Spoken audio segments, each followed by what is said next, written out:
রাজবাড়ীতে নদী, খালবিল এবং জলাশয়ে নিষিদ্ধ চায়না দুয়ারি জালের অবাধ ব্যবহার বেড়েছে। প্রকাশ্যেই চলছে মাছ এবং জলজ প্রাণী নিধন।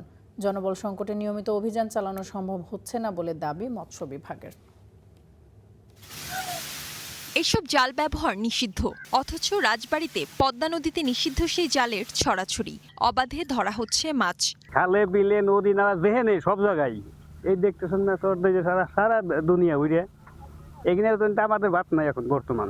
প্রতি ঘুরে মাছের বিছুন টিছুন সব শেষ করে ফেলাইতেছে। শুধু পদ্মা নয়, জেলার গড়াই, চন্দনা ও হরাই নদী সহ বিভিন্ন খাল, বিল ও জলাশয়েও একই চিত্র। বেড়েছে চায়না দুয়ারি ও কারেন্ট জালের ব্যবহার। ছোট বড় সব মাছ মারে, একটু ক্ষতি হয়। সারা বাংলাদেশে চায়না দুয়ারে যা অত্যাচার করা ধরছে, বুঝছেন। এই দেশে মাছ বলতে কিছু থাকবো না।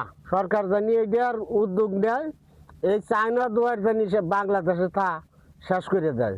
অবৈধ জালের বিরুদ্ধে মাঝে মধ্যে চলে প্রশাসনের অভিযান, তারপর আবারও একই চিত্র। মৎস্য বিভাগের দাবি, জনবল সংকটে নিয়মিত অভিযান চালানো সম্ভব হচ্ছে না।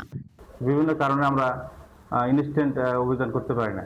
এই জন্য আমাদের মৎস্য বাহিনী যদি থাকতো তাহলে আমরা, এবং অর্থবল, জনবল যদি থাকতো বা গাড়ি থাকতো তাহলে আমরা দ্রুত যে কোনো টাইমে অভিযান করে আমরা এই মৎস্য সম্পদ রক্ষা করতে পারতাম। নিষিদ্ধ জালের অবাধ ব্যবহারে হারিয়ে যাচ্ছে দেশীয় মাছ, হুমকির মুখে জলজ প্রাণী। Desk report, star news.